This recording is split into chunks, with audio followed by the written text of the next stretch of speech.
Bom dia, meus amados. Trazemos algumas respostas hoje, referente a perguntas e questionamentos feitos por vocês nos últimos dias, nas últimas semanas.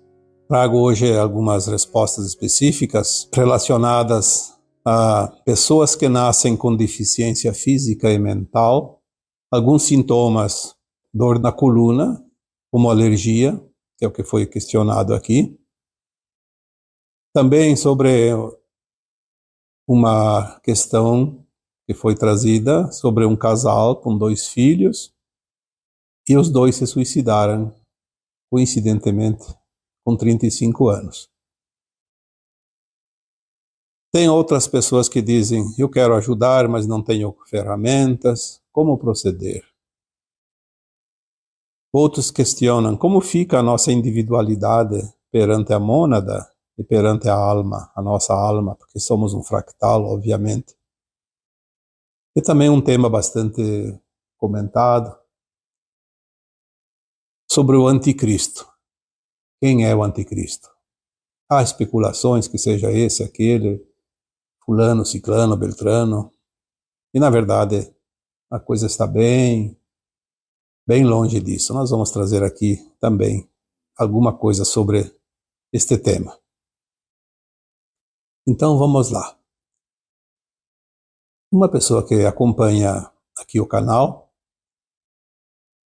deseja saber por quê, o que significa, enfim, qual é a causa ou a razão para que um casal conhecido dela tenha apenas 2 filhos e os dois, primeiro o mais velho, ao chegar aos 35 anos, se suicida. E depois o segundo também, ao chegar aos 35 anos, se suicida também. Nós sabemos que não existe acaso, existe causa, a lei do retorno. Nós temos dito tantas vezes que o suicídio é uma prova a ser vencida e é uma das mais difíceis, tão difíceis quanto um vício, por exemplo. A alma encarnada que se suicida numa vida, ela tem sempre uma causa. Por que ela optou pelo suicídio? Ninguém se suicida gratuitamente. Há sempre uma razão. Uma dor muito grande, uma desilusão, ou então algo, um fato, enfim, que traz uma dor tão profunda e a alma encarnada quer fugir daquela dor e acredita que se morrer ou desencarnar, aquela dor vai embora. A gente sabe que é um erro, é um engano, porque isso não existe, a alma é imortal. Não vamos aqui falar do suicídio propriamente dito, porque já foi reportado em outras postagens anteriores, e também haverá outras oportunidades, talvez, de trazer esse tema. Vamos aqui falar especificamente destas 2 almas, irmãos nesta vida atual, filhos do mesmo pai e da mesma mãe, e que desencarnaram através do suicídio aos 35 anos. Obviamente são 2 almas, não é a mesma alma, então elas têm uma relação entre si muito forte. E também uma relação muito forte com os seus pais. A alma faz um plano encarnatório sabendo de quem ela é após avaliações minuciosas lá no plano astral, no além-túmulo, quando ela está fora do corpo e ela tem uma consciência alargada. Ela lembra das vidas passadas, faz a avaliação de si mesma e elabora um plano encarnatório para se melhorar, corrigir, resgatar certas pendências também. E o plano familiar, ele tem relação entre os membros da nova família. As almas, em comum acordo, escolhem uma família corpórea numa vida futura. Viver unidos pelos laços consanguíneos, para que esse laço seja tão forte o suficiente para que elas não fujam na primeira situação. Porque se você tem uma encrenca com alguém que não é da família, você simplesmente se afasta. Mas da família, dificilmente você consegue o afastamento, porque mesmo longe, os pais serão sempre pais, os filhos serão sempre filhos, os irmãos serão sempre irmãos. Há um laço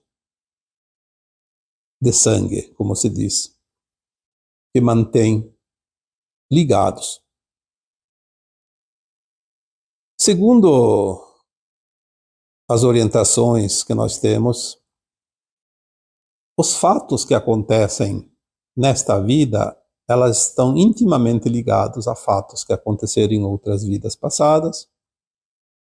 Não é preciso fazer regressão para ver situações, porque a regressão ela pode induzir a fatos nem sempre relacionados à verdade. Mas aquilo que é lógico, aquilo que é ligação de frequência, de energia, é muito mais fácil de observar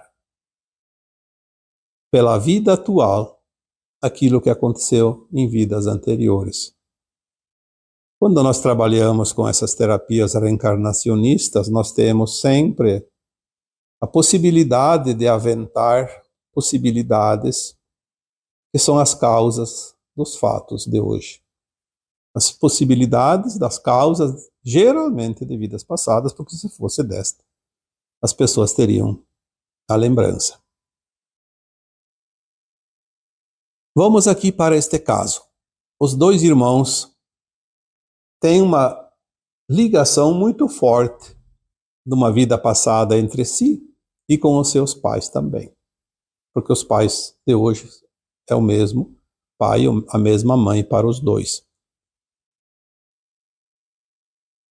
A hipótese mais provável, e eu diria que bem real, é que esses dois irmãos cometeram o suicídio em vidas passadas. Eles não eram irmãos, mas eles estavam com 35 anos, quando algo aconteceu, fez com que ambos optassem pelo suicídio. Uma relação muito próxima, provavelmente ligada entre os dois, mas também uma ligação com aquelas almas que naquela época estavam encarnadas, não necessariamente como pai e mãe, obviamente, eu diria aqui quase que certeza que não eram seus pais, mas eram pessoas na época que algo que eles fizeram influenciou a decisão de ambos se suicidarem. Nesta vida, eles vêm numa família, num plano de alma elaborado em conjunto, entre os quatro, lá no plano astral, revendo as suas vidas passadas, chegaram a um comum acordo de que precisavam resgatar essas pendências juntos. Então os dois filhos vieram como filhos dos seus algozes, dos seus causadores da sua desgraça da vida passada, os provocadores do suicídio deles. Eles aceitaram vir como pais. Nós fomos a causa de uma situação que provocou o suicídio, agora vamos lá como pais e vamos acolhê-los como filhos e vamos amá-los, vamos respeitá-los, vamos ajudá-los a vencer a prova do suicídio. Este é o projeto dos pais. Os filhos vieram na condição de filhos, aceitando o amor incondicional. Em resposta ao perdão que eles deram aos seus algozes, nós vamos como filhos e vamos honrar nossos pais e juntos vamos trabalhar para vencer a prova difícil, porque a prova do suicídio é muito difícil de suportar. Geralmente o suicida repete várias vidas seguidas o mesmo ato. Então eles tinham todas as condições para vencer a prova. Primeiro eles vão passar pela circunstância onde vem situação, ou vem algumas situações iguais à vida passada. A mesma razão na mesma idade. Aos 35 anos ela vai passar por uma situação idêntica, seja uma desilusão, seja uma dor, seja um sofrimento, seja uma decepção tão grande, seja um desgosto, seja qualquer coisa que faça com que ela desista de viver. E é o que acontece, é a prova. Então cada um deles, aos 35 anos, como eram irmãos, veio em tempos diferentes, obviamente não eram gêmeos. Cada um, ao chegar aos 35, teve a prova, uma situação condizente. E, infelizmente, para essas duas almas, elas não venceram a prova. E os pais, que foram os causadores do suicídio na outra vida passada, nesta vida sofrem a dor da perda, primeiro de um filho e depois por outro filho, exatamente na mesma condição provocada lá naquela vida passada. São as leis do retorno que nos proporcionam sempre a oportunidade de superar ou de sucumbir às provas, às expiações, aos resgates pendentes de cada um. Mais ou menos assim, para resumir, porque eu não posso me estender demais, que já tem outros assuntos aqui também, sobre essa resposta, essa situação trazida aqui desses dois irmãos. Temos também agora uma outra questão que diz assim: as pessoas que nascem com deficiência física e mental, então elas não vão conseguir fazer nada, principalmente se for deficiência mental, porque elas não vão se trabalhar, não vão despertar. E eu sempre digo aqui nas mensagens, a alma que escolhe vir com deficiência física ou mental, já a partir do seu nascimento, é um plano arrojado da própria alma para quitar todas as suas pendências numa única vida. Ela não precisa fazer nada. A condição dela já quita. Porque é uma vida de sacrifício, é uma vida sem grandes possibilidades, diferente daquela que vem sadia, que vem normal e que comete todos os erros possíveis e, ao invés de sanar os erros antigos, ainda cometem mais problemas para depois aumentar ainda o seu débito. Então, nascendo com deficiência física ou mental, é um plano de alma dos mais arrojados para quitar de vez, porque não há nenhuma possibilidade dela cometer novos delitos morais, éticos, e ao mesmo tempo, pela inutilidade quase de uma vida toda, porque fica muito limitada, ela vai quitar todos os seus débitos. Não existe acaso, como sempre dizemos. Existe uma causa. Então, aquela alma que reencarna numa condição de deficiência física ou deficiência mental é um propósito dela mesma para se garantir. Eu diria que esse tipo de pessoas que estão encarnadas, elas já estão garantidas na nova Terra. Não há nenhum risco. Aonde ela poderia ainda incorrer num erro tão grande, e mesmo que cometa algumas coisinhas aqui e ali, porque ela mesmo deficiente pode fazer, sim, mas ela está protegida pela sua própria deficiência, tem o lenitivo dentro da justiça divina, que lhe dá como se fosse um desconto, caso ela cometa alguma dívida, porque ela não tem condições realmente normais como qualquer um outro encarnado. Então nós temos aqui também uma resposta para essas pessoas. E ao mesmo tempo, os seus familiares,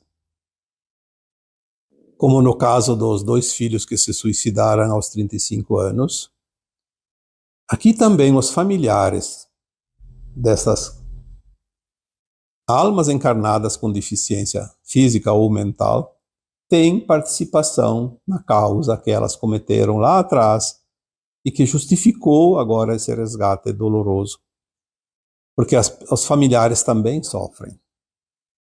Ninguém paga uma dor se não tem dívida. Então, os familiares quitam as suas dívidas também através desta circunstância. Por isso que é sempre dito que o plano de alma é tão perfeito que ele não permite nenhum engano, nem para as pessoas que vivem próximas dela. Um pai e uma mãe jamais terá um filho com deficiência física, mental, qualquer outro problema que seja, se ele não tem que passar pela prova também, pelo resgate. Porque nenhuma dor vem de graça. Ela vem sempre com uma conta pendurada nela. Aqui falando de alguns sintomas, porque às vezes me pedem sintomas. Nós temos, sim, falado muitas vezes que o corpo é a caixa de ressonância da alma. A alma se expressa através do corpo físico. Tem os livros da Cristina Cairo, da linguagem no corpo, principalmente, que fala muito sobre isso. Ela é especialista nessa área, eu não sou especialista em linguagem do corpo. Mas a gente tem, sim, algum entendimento de acordo com cada situação, cada circunstância, nós podemos fazer uma análise, mesmo que superficial. A coluna vertebral é chamada de coluna por quê? Porque é uma base de sustentação. É a coluna vertebral que sustenta o nosso corpo de carne. Sem a coluna vertebral, nosso corpo se dobraria, ele não ficaria ereto. Os nossos membros superiores e a cabeça ficariam pendentes e se dobrariam junto com o corpo do quadril para baixo. A coluna é a sustentação de uma construção, é o que arca com o peso de tudo. De acordo com o peso, a coluna precisa ser equacionada. A nossa coluna ela tem também uma base suficiente para sustentar o corpo. Mas, às vezes, ela traz dores, problemas das articulações, das vértebras, porque o peso não é do corpo físico. O peso é um peso extrafísico, diria um peso emocional, mental, um suposto peso.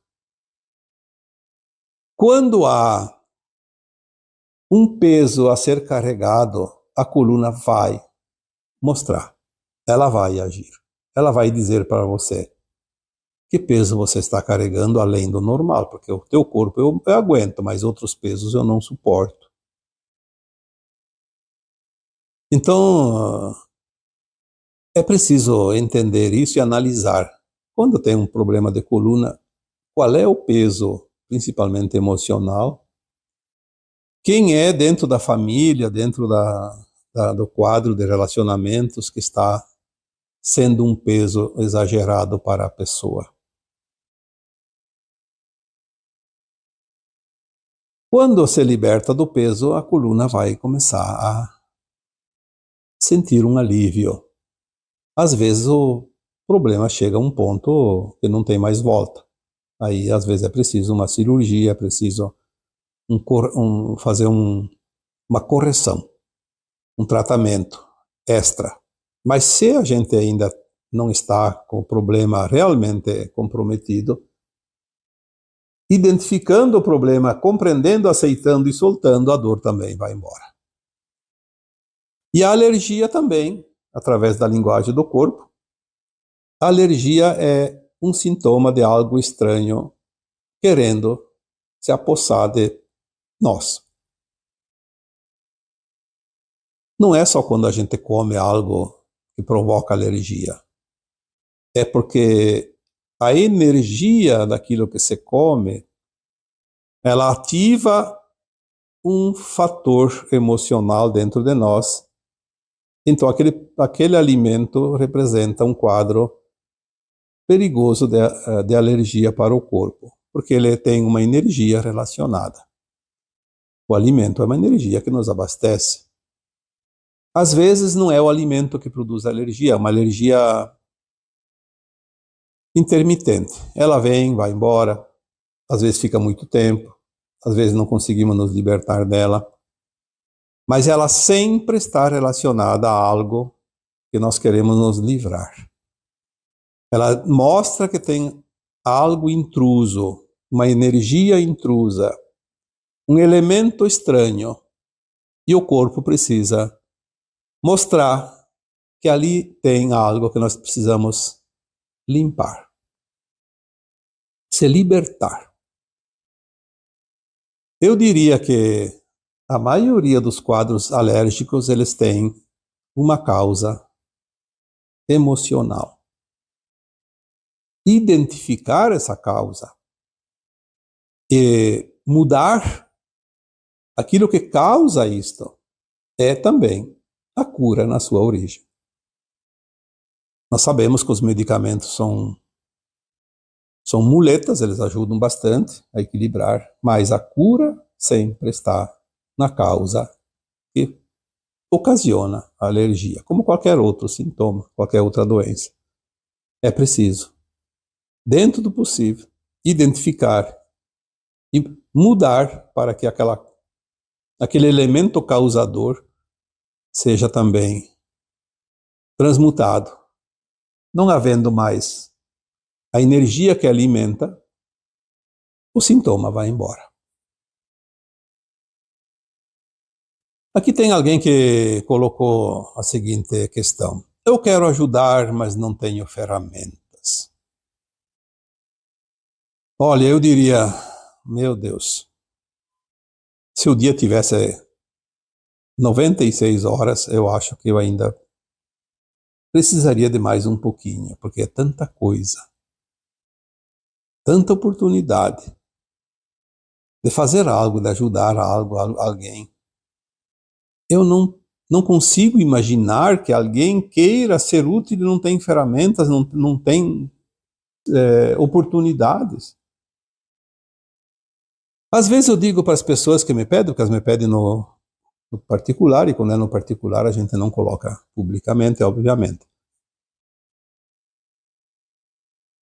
Se você quer ajudar, serviço é que não falta. Tu sabe de alguma pessoa que está doente, por exemplo? Vai, faça uma visita. Vai lá conversar um pouquinho com ela, leva um pouquinho de alegria, de amor. Você não tem ninguém que você sabe que está na casa que precisa disso. Os hospitais têm muitos doentes. E tem os horários de visita. Procure os horários de visita e visite alguém, mesmo que seja uma pessoa que você nunca viu. Vai lá, faça uma visita, pergunta como ela está, dá um conforto. Não vai lá para dar sermão, vai lá para dar um conforto, uma palavra de ânimo, de consolo. Às vezes um sorriso é o suficiente. Não precisa de muito, quem está tão mal, qualquer coisa ajuda. Vai falar com o varredor de rua, o gari. Dê um oi para aquele que trabalha na coleta de lixo, que passa todo dia ou cada 2, 3 dias na sua casa lá, recolher o teu lixo. Pode sim, de vez em quando, preparar um presentinho. Você pode financeiramente, mas não precisa gastar nada. Apenas cumprimenta ele, dá um sorriso. Diga gratidão pelo teu trabalho. Quanta coisa nós podemos fazer. Às vezes, andando na rua, encontrando uma pessoa, cumprimenta, dê um sorriso. Tem gente que só precisa de um abraço, de um sorriso, de um oi. Olha, nós temos oportunidades. Eu não vou dizer 24 horas por dia, porque nós também temos o tempo da refeição, do descanso, do trabalho, também o tempo de dormir, obviamente.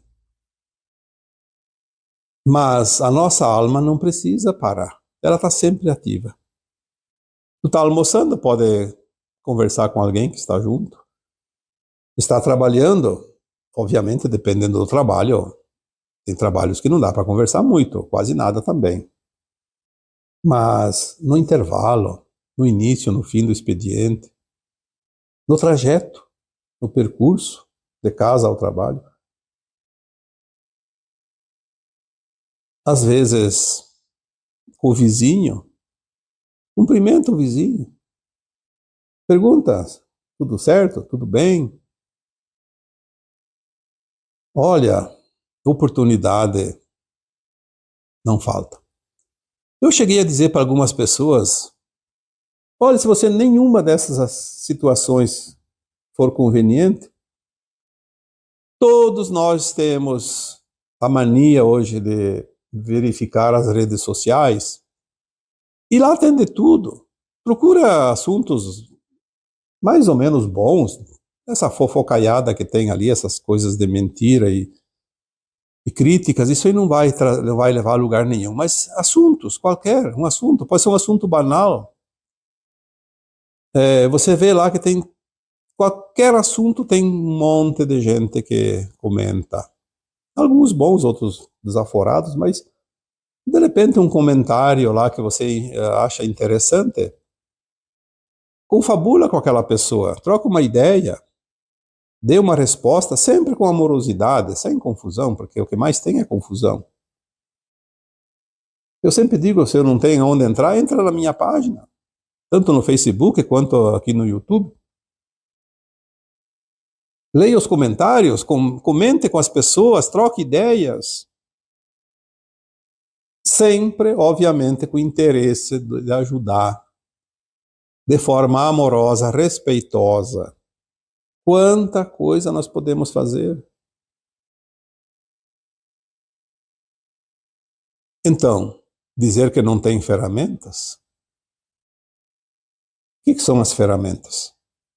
Ferramenta, nesse caso, não é uma enxada, um martelo, uma foice, um serrote.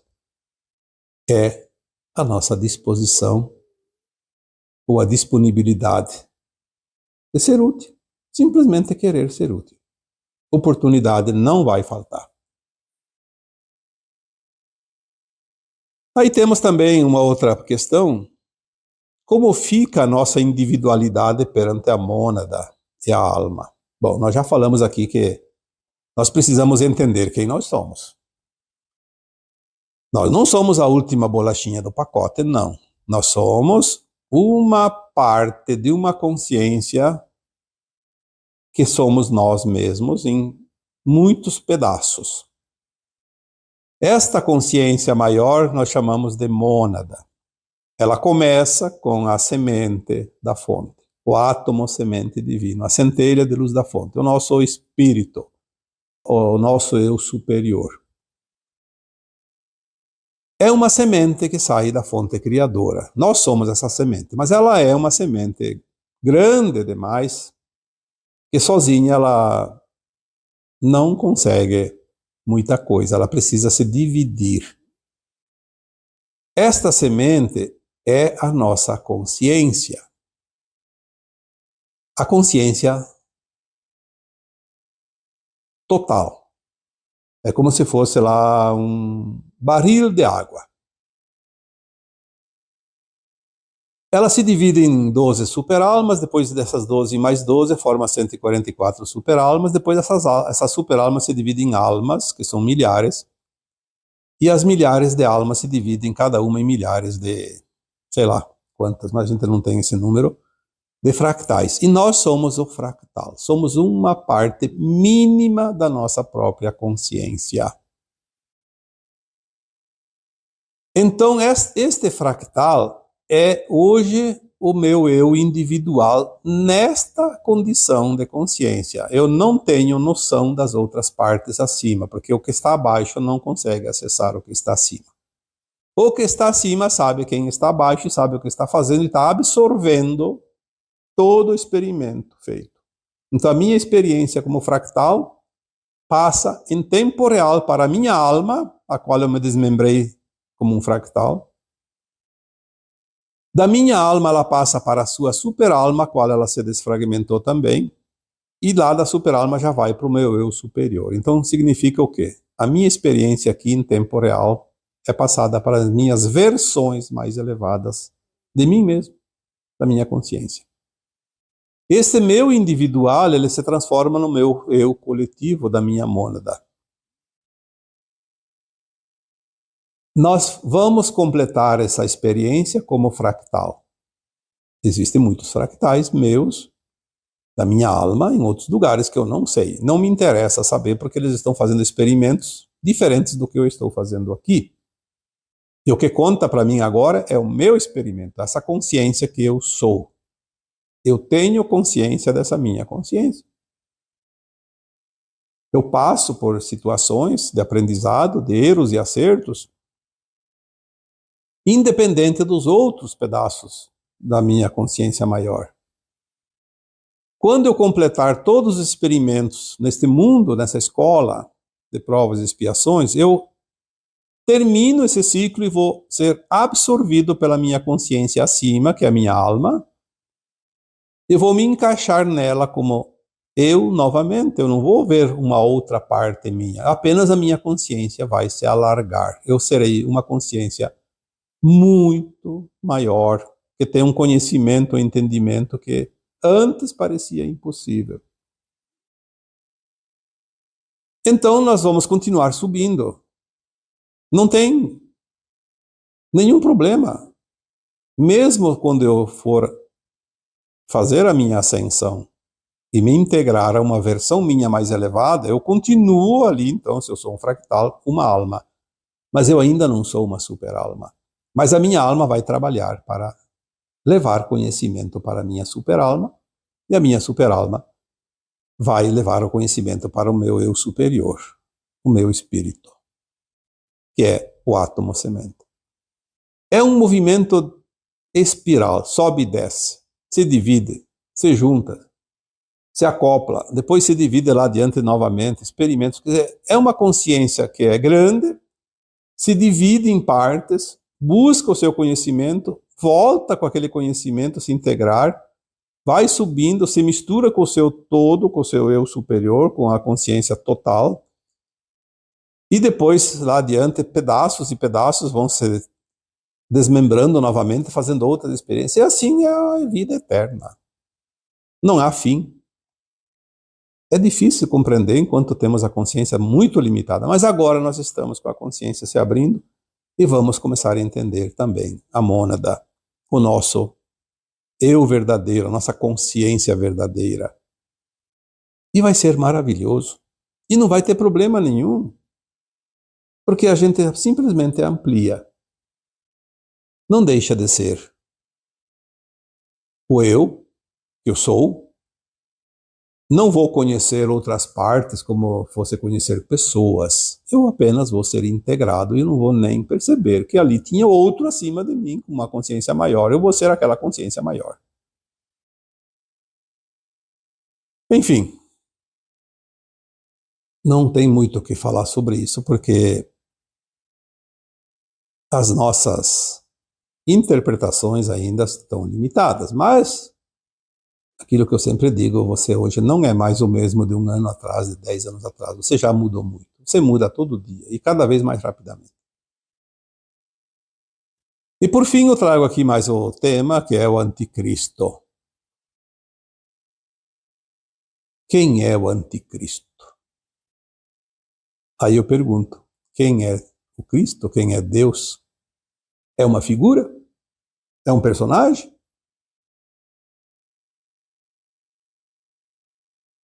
Tudo é consciência. O anticristo, vamos entender que é uma consciência contrária à consciência que o Cristo deixou aqui para nós, quando ele esteve presente entre a humanidade há 2000 anos. Mas o anticristo jamais vai ser representado por um ser. Não adianta querer inventar que o fulano de tal é o anticristo. Cada pouco aparece.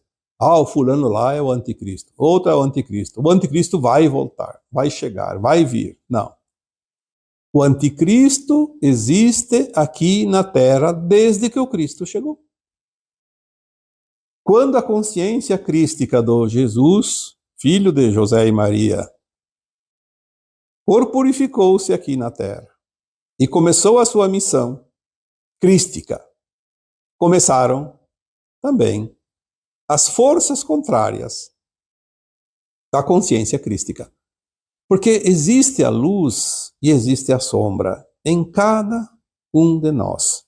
Nós somos luz, somos sombra. O Cristo veio representar a luz. Obviamente, muitas pessoas encabeçaram o comando de verdadeiros exércitos para diminuir a luz crística que ele nos deixou. Mas dentro de nós, se nós temos a luz e temos a sombra, dentro de nós temos o Cristo e o anticristo. Eu sou o Cristo e sou o anticristo, e você é o Cristo e o anticristo, depende das ações. Depende da consciência que você exerce.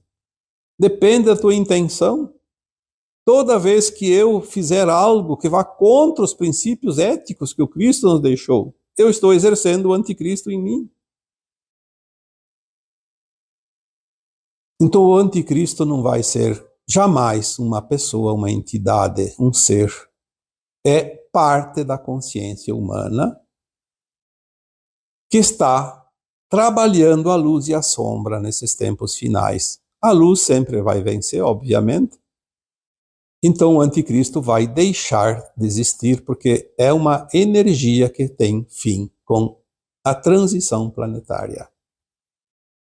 No momento que a Terra deixa de ser um mundo de provas e expiações e passa para o mundo de regeneração, não haverá mais a sombra que nós chamamos de anticristo. Porque todas as almas que fizerem a ascensão e forem para a nova Terra, para esse mundo de regeneração, não terão mais nenhuma energia contrária à energia crística. Então o anticristo não vai vir, o anticristo está deixando de ser, de existir. Está deixando definitivamente o planeta Terra.